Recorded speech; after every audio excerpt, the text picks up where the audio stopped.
रविवार को यरूशलेम के सबारो पिज्जा रेस्टोरेंट पर हुए आतंकवादी हमले की 25वीं बरसी थी।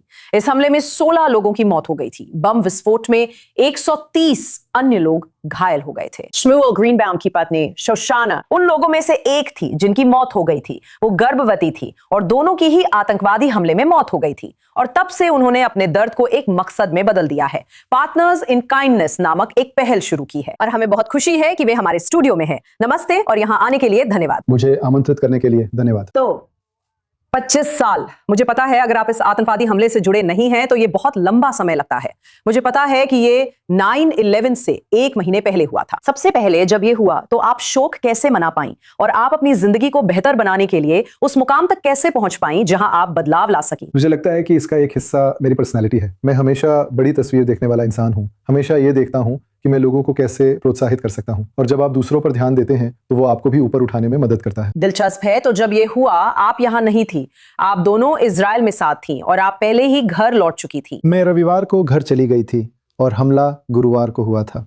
वाह, तो इस सालगिरह पर इजराइल में होना कैसा लग रहा है? क्या ऐसा लगता है जैसे ये कल ही हुआ हो, या आप पीछे मुड़कर देख सकती हैं और महसूस कर सकती हैं कि आपने खुद को कैसे बदल लिया है? मेरा मतलब है, एक तरफ से ये बहुत भावुक कर देने वाला है, ये बहुत गहरा दर्द है, लेकिन दूसरी तरफ मेरा यहाँ आने का मकसद लोगों का हौसला बढ़ाना है और यहाँ होना बहुत रोमांचक है और उम्मीद है कि मैं लोगों का हौसला बढ़ाने में मदद कर पाऊंगा।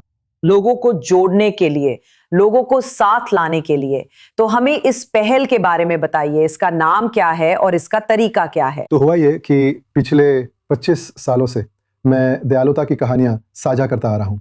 दुनिया भर के लोग दयालुता की कहानियां भेजते हैं और हमें लोगों से अद्भुत प्रतिक्रियाएं मिली हैं कि इन कहानियों ने कैसे मदद की, खासकर दूसरी इंतिफादा के दौरान जब सबारों का समय था, जब पूरे देश में भयानक आघात था और लोग इन कहानियों से भावुक हो जाते थे।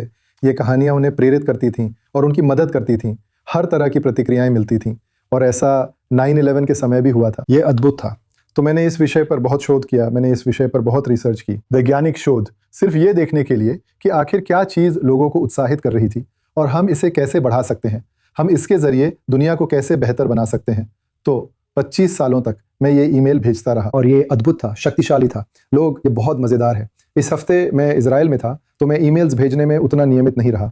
ये हर दिन भेजी जाती हैं। और लोग पूछ रहे हैं आप कहाँ हैं? नहीं, ये दिलचस्प था, ये अद्भुत था। मैं शोशाना की याहरज़ाइट के दिन घर से जल्दी निकलने की जल्दी में था और मैं सच में बहुत जल्दी में था और मैं ये सब आखिरी मिनट में कर रहा था और मैंने एक कहानी से लगभग एक वाक्य काट दिया और मुझे लगभग 20 ईमेल मिले अगले दिन। मैं सोच रहा था ये सारे ईमेल किस बारे में है, मैंने कभी इतने सारे ईमेल्स नहीं देखे थे। ये लोग परेशान थे क्योंकि वे कहानी का आखिरी वाक्य मिस कर रहे थे। वाह, इससे पता चलता है कि वे इससे सच में जुड़ रहे हैं। तो विश्वास की शक्ति के बारे में समझाइए और हम अपने उद्देश्य का उपयोग कैसे कर रहे हैं ताकि हम राष्ट्रों के लिए एक प्रकाश बन सकें। विश्वास का उपयोग सिर्फ लोगों को प्रेरित करने के लिए ही नहीं, बल्कि आप विज्ञान के बारे में भी बात कर रही हैं और कैसे विज्ञान दिखाता है कि विश्वास का वास्तव में असर होता है। मुझे लगता है कि मेरी सोच में जो खास बात है वो ये है कि मेरा तरीका सभी अलग अलग धर्मों के लोगों के लिए है।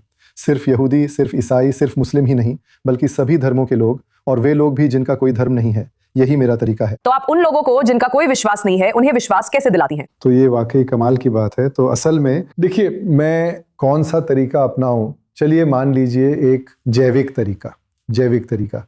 तो शरीर हार्मोन्स के जरिए काम करता है। असल में हमारी जिंदगी में जो ज्यादातर फैसले हम लेते हैं वो हमारी भावनाओं, हार्मोन्स के जरिए नियंत्रित होते हैं और सबसे दिलचस्प हार्मोन्स में से एक है ऑक्सीटोसिन। और ऑक्सीटोसिन प्यार का हार्मोन है और ये लोगों को एक साथ लाता है और आत्मा को ऊंचा उठाता है। अब इसमें क्या दिलचस्प है, और जो वैज्ञानिक शोध मैंने किया है उसमें मुझे इसका ठोस सबूत नहीं मिला है, लेकिन मूल रूप से यही हार्मोन जो लोगों को प्रेरित करता है और दयालुता के कार्यों और लोगों को मिलने वाले उत्साह से जुड़ा है। नेकी के कामों को देखना, उनके बारे में सुनना, नेकी के काम करना, वही हार्मोन आध्यात्मिक अनुभवों के लिए भी इस्तेमाल होता है। देखिए, ये संक्रामक है। धार्मिक अनुभव ही नहीं बल्कि सभी धर्मों के लोगों के लिए आध्यात्मिक अनुभव भी। बहुत अच्छा है कि आप इतनी सकारात्मक हैं और शैमुएल अपना अच्छा काम जारी रखें, दुनिया में रोशनी फैलाते रहें। और एक बार फिर संगठन का नाम है पार्टनर्स इन काइंडनेस। हम आपको फिर से यहाँ जल्द ही देखेंगे। धन्यवाद।